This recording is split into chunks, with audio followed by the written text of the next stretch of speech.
Où va la pluie quand elle s'efface? Rivière lente ou océan en surface?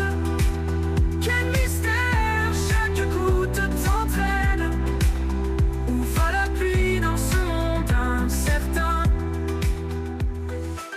Et là, je me dirige vers Neuville. Neuville, c'est une commune qui se situe à l'ouest de la ville de Québec. On va y découvrir notamment ce qu'ils ont fait pour sauvegarder leur patrimoine, mais également développer de nouveaux instruments pour la rétention des eaux de pluie. Où va la pluie quand elle s'efface?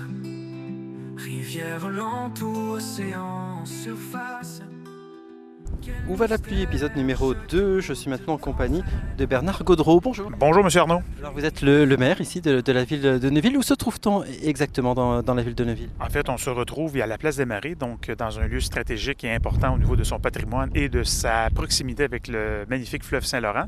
Donc, la ville de Neuville est située à l'intérieur de la région administrative de la capitale nationale, à environ une vingtaine de minutes de la ville de Québec. Et évidemment, la présence du fleuve, la présence du Saint-Laurent ici est déterminante. Absolument, elle fait partie de notre patrimoine naturel et nous souhaitons le valoriser et surtout, en fait, additionner des mesures qui vont assurer sa pérennité, notamment la gestion de nos eaux pluviales. Alors, comment s'est fait ce projet de gestion des eaux pluviales? Alors, écoutez, l'église de Neuville a dépassé, en fait, plusieurs centaines d'années d'histoire et nous avions un projet ambitieux qui était de rénover son stationnement. Alors, les méthodes traditionnelles planifiaient, en fait, la mise en place d'un bitume avec un espace entièrement asphalté et nous avons décidé, en collaboration avec nos équipes des travaux publics, d'explorer un projet innovant qui nous permettrait d'améliorer notre empreinte environnementale en gérant davantage et mieux les eaux pluviales. Alors, le projet embryonnaire nous a permis, en étroite collaboration avec les ateliers Hublot, de nous permettre de nous réunir, d'explorer différentes pistes et nous souhaitions, comme corps public, être en mesure de montrer l'exemple pour permettre et surtout être en mesure de convaincre les autres citoyens et citoyennes d'emboîter le pas également dans des mesures et dans des actions concrètes, simples, qui favorisent la meilleure qualité des eaux pluviales qui sont générées par les différents emplacements immobiliers. Bernard Gaudreau, justement, ça a pris combien de temps de l'idée jusqu'à la conception, la mise en œuvre de cette nouvelle place, donc cet aménagement de la place de l'église à Neuville? Et écoutez, on parle de plusieurs mois. Il faut comprendre que dans un milieu comme Neuville, on est une petite municipalité de 4500 citoyens. Je vous dirais que la réflexion stratégique en amont a duré pratiquement 12 mois pour nous permettre de décliner un projet. Et par la suite, l'étape qui était quand même importante, c'était de s'associer avec des partenaires financiers, notamment les gouvernements provinciaux et fédéraux. Et nous avons eu l'excellente nouvelle qu'ils nous appuyaient dans notre projet, dans nos démarches, qui ont fait l'objet d'un financement important pour notre localité qui nous a permis de concrétiser ce magnifique projet. Alors justement, ça coûte combien d'aménager une telle place, donc qui, on l'a compris, est très sensible aux enjeux environnementaux? Alors, on parle d'un projet qui est près de 1,1 million de dollars, qui a bénéficié évidemment d'une aide financière importante du gouvernement fédéral et du gouvernement du Québec. Et la MRC de Portneuf a également contribué à la hauteur de 500 000 dollars à l'aide d'une aide financière pour la réalisation de ce magnifique projet que nous souhaitions être un projet phare et rassembleur pour l'ensemble de la communauté locale et régionale.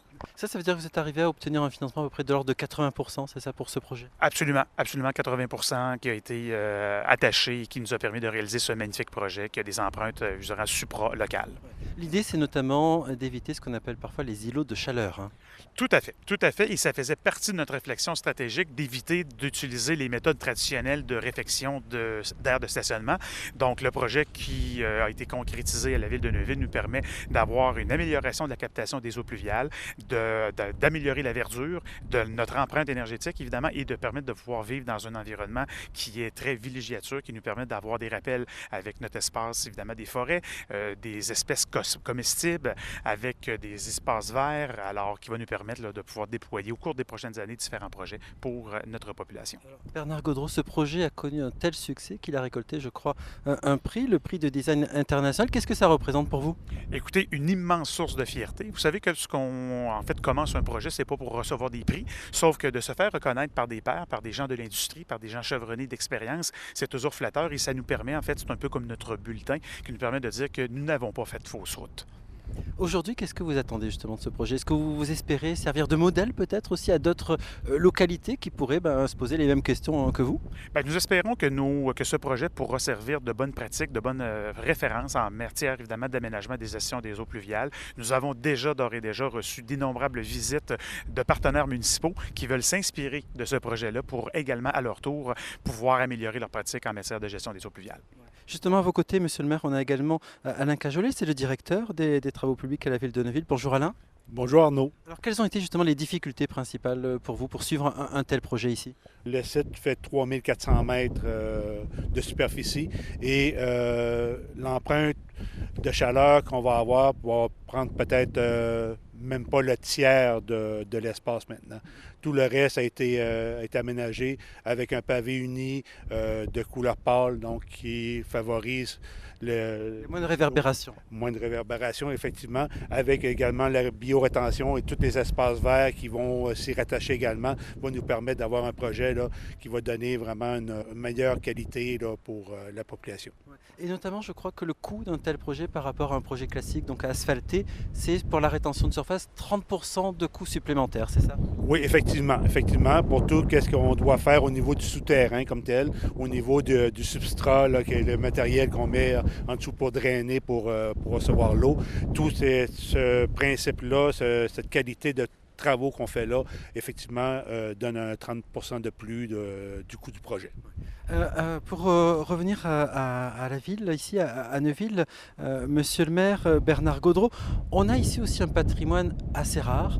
On a un vieux presbytère qui date du régime français, une église qui date du régime français. Les deux ont été transformés dans la deuxième moitié du XIXe siècle. Et puis Neuville a décidé d'acquérir tout simplement le presbytère en 2011, l'église en 2015, de transformer l'église en bibliothèque. Qu'est-ce que ça représente pour vous justement ces investissements dans ce patrimoine local? Bien, Monsieur Arnaud, en fait, ces investissements s'inscrivent dans une continuité tout à fait naturelle de mettre en valeur notre patrimoine exceptionnel à Neuville. Vous savez, le vieux presbytère, l'église, l'espace patrimonial que nous avons ici est un legs que nos prédécesseurs ont décidé de construire et de faire, évidemment, et qui fait notre fierté locale et régionale. Et pour nous, c'était tout à fait naturel de planifier une inscription et une rénovation de la place des Marais dans un esprit environnemental, mais également avec le respect du patrimoine.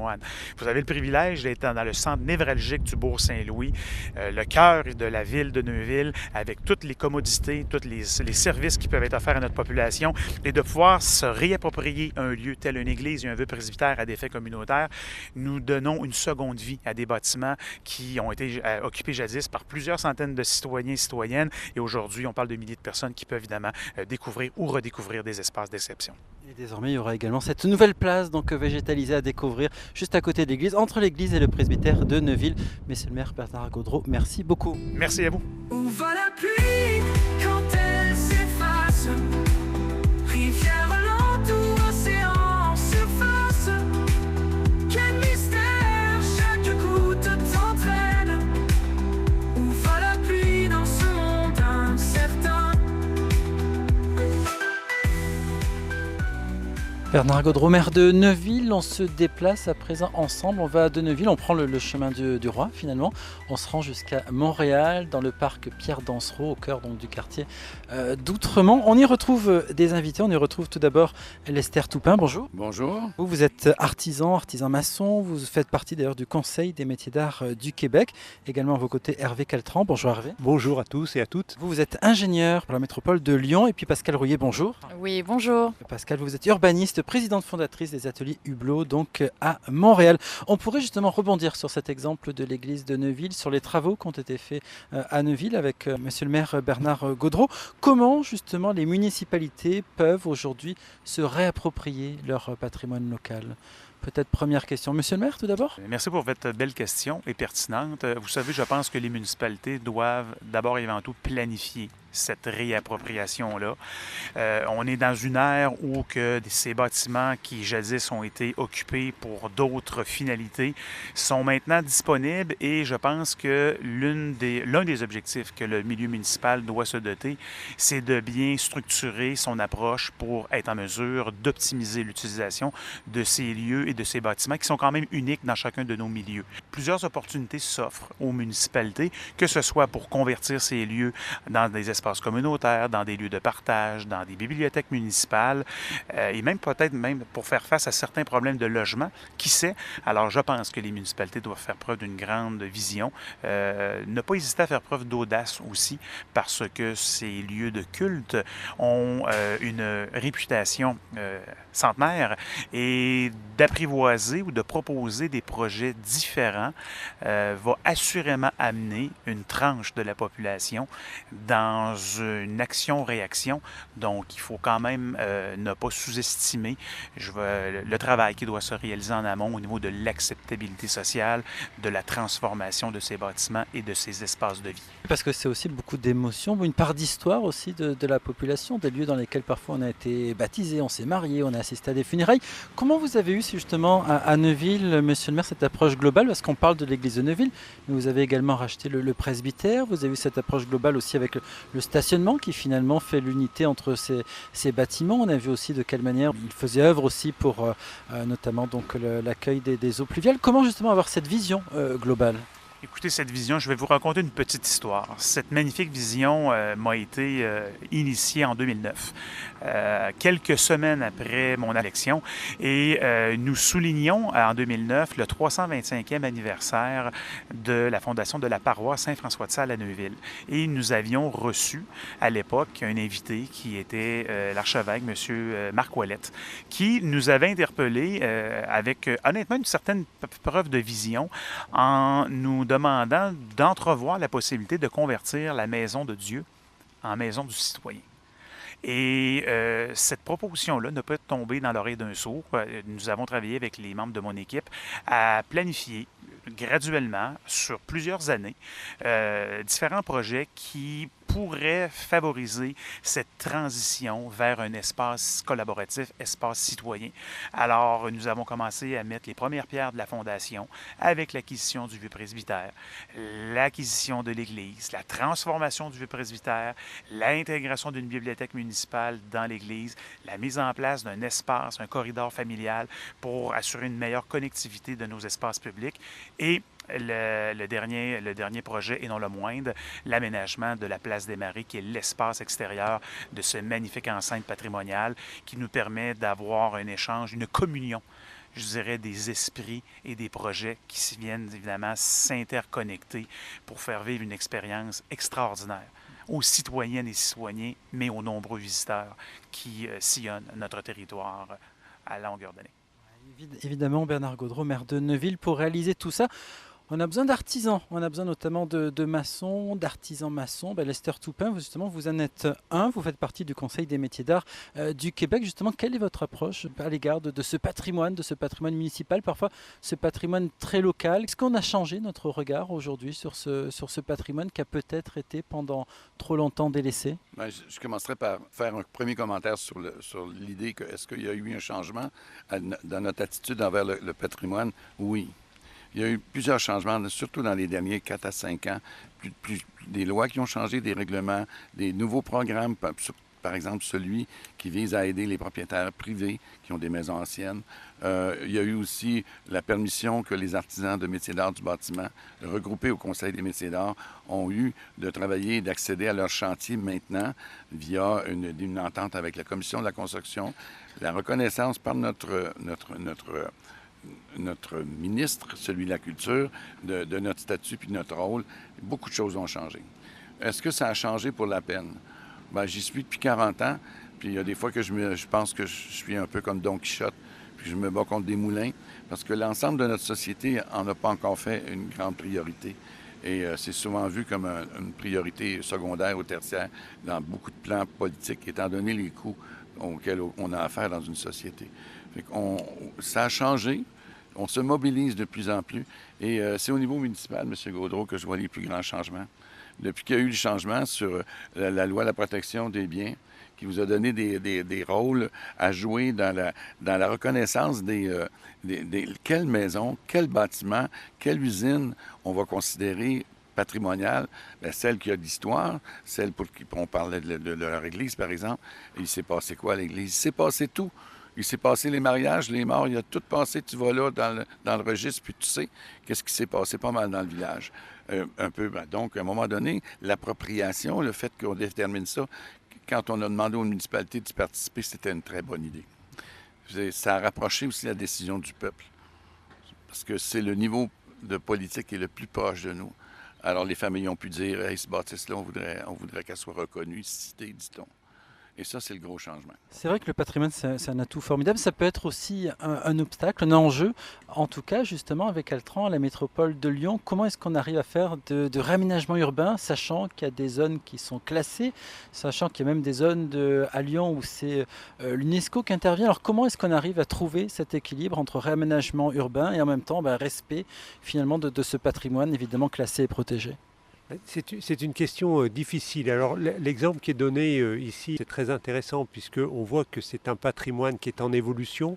Peut-être qu'en France, et la réglementation garde un patrimoine trop figé dans ses usages, figé dans son paysage. Donc ça, c'est un petit peu dommage. Donc comment on peut faire de la gestion de l'eau ou faire évoluer ces quartiers et ce patrimoine? C'est essentiellement beaucoup de discussions avec les architectes des bâtiments de France, donc qui sont garants de ce maintien de ce paysage. Il faut faire comprendre qu'on a besoin d'une évolution. Et ce qui est d'autant plus intéressant avec l'exemple de l'Église, c'est que l'Église, il y a l'eau, symbole de vie, etc. Et c'est ce qu'on essaye de retrouver aussi dans nos villes, comment l'eau peut redevenir source de vie pour le rafraîchissement, le bien-être des gens, etc. Oui, c'est vrai que tout commence par le baptême et par l'eau, finalement, puisqu'on parle de l'église de Neuville, hein, si on va par là. Peut-être aussi pour favoriser ce patrimoine, il y a aussi l'importance d'avoir des prix.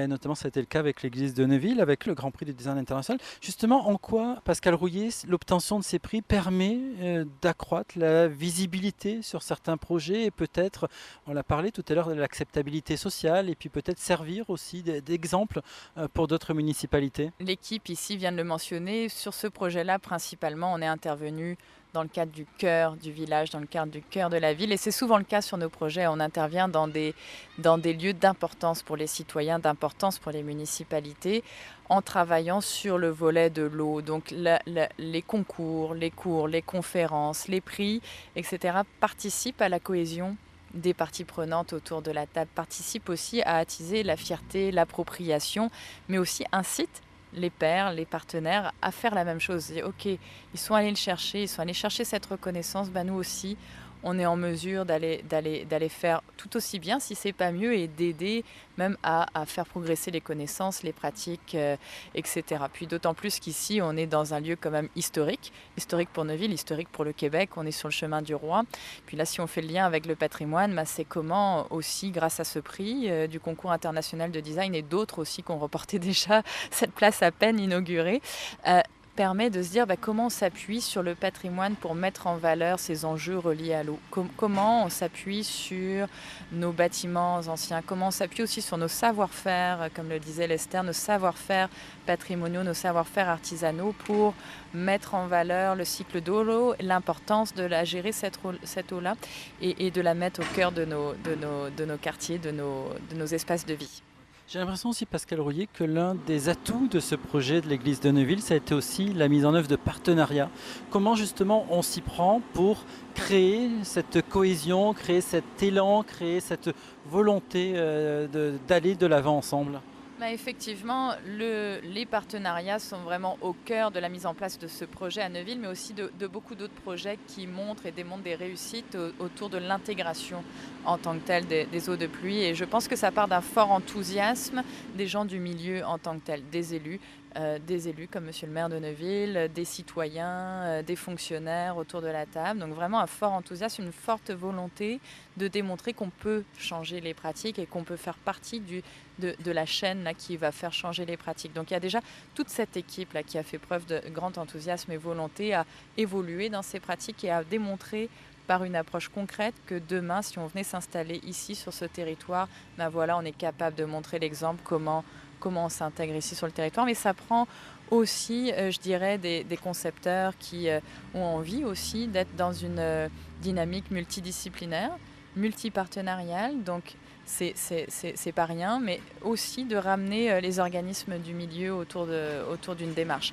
Donc les organismes de bassin versant, dans le cas de Neuville, on a eu la Société du Marais Provencher par exemple, l'organisme de bassin versant, le Conseil régional de l'environnement de la capitale nationale. Donc tous ces partenaires-là sont venus appuyer la démarche des partenaires à Neuville et sont venus embarquer avec eux aussi d'autres partenaires tels les bailleurs de fonds. Ici on a eu une multitude de bailleurs de fonds qui ont appuyé le projet, oui financièrement, mais grâce à cette démonstration d'une volonté de toute une communauté de faire avancer le groupe. Donc c'est sûr que la gestion des eaux de pluie, en soi, c'est la création aussi d'un patrimoine. Là, on fait le lien, la mise en valeur du patrimoine par l'eau, comment s'appuyer sur les savoir-faire ancestraux et patrimoniaux pour être plus résilient face au changement climatique. Mais en soi, on est en train de créer un nouveau capital, de nouveaux actifs, donc un nouveau patrimoine pour les générations futures. Donc c'est une multitude de partenaires, les gens sur le terrain, les élus, les fonctionnaires, les bailleurs de fonds, les organismes, les concepteurs. Ça fait du monde. Ça fait du monde pour réussir un projet. Il faut du monde pour construire un village, c'est ce qu'on dit. D'ailleurs, Bernard Gaudreault, pour terminer, on parlait de ces partenariats. Vous, après être passé à travers toute cette expérience pour le presbytère, pour l'église, pour la nouvelle place également qui a été inaugurée et qui, on l'a dit, a récolté déjà plusieurs prix. Quel conseil vous pourriez donner à une municipalité qui, comme vous, aurait peut-être une volonté politique, une volonté des citoyens de transformer son espace, de rénover peut-être un bien, d'y intégrer également un nouveau système pour recueillir l'eau pluviale? Quel serait le conseil que vous pourriez formuler? Écoutez, le principal conseil que j'aimerais donner, comme je me suis fait donner à la suite des élections en 2009, c'est de ne pas hésiter à prendre contact avec des organisations qui ont déjà réalisé des choses. Donc avec vous? Tout à fait. Donc, j'invite l'ensemble des promoteurs, des personnes qui seraient intéressées, n'eût été que simplement découvrir ou redécouvrir un produit d'exception qui vise essentiellement à favoriser le patrimoine et la gestion des eaux pluviales, à venir nous rendre visite à Neuville, à prendre contact avec nos équipes. Ils se feront un réel plaisir d'échanger, de partager, de présenter les bonnes pratiques. Et nous avons déjà reçu d'innombrables appels jusqu'à présent pour de différentes organisations pour venir voir ce qui en est. Donc, je profite de l'occasion pour inviter toutes et tous dans notre magnifique région de Portneuf à la ville de Neuville. L'invitation est donc officiellement lancée par Bernard Gaudreault, le maire de Neuville, qui nous a fait donc découvrir le site de l'église, notamment de Neuville, le presbytère, et puis également donc ce nouveau stationnement, mais qui n'est pas qu'un stationnement. Il faut aller au-delà de la surface pour aller plonger dans ce recueil des eaux pluviales et puis aller en prenant peut-être le chemin du roi, aller jusqu'au fleuve Saint-Laurent. Merci également donc à Pascal Rouillet, urbaniste, présidente fondatrice des ateliers Hublot à Montréal, Hervé Caltron, ingénieur, représentant de la métropole de Lyon, et Lester Toupin, artisan maçon et représentant du Conseil des métiers d'art du Québec. Merci à tous les quatre. Où va la pluie quand elle s'efface? Rivière lente ou océan en surface? Quel mystère chaque goutte t'entraîne? Où va la pluie dans ce monde incertain?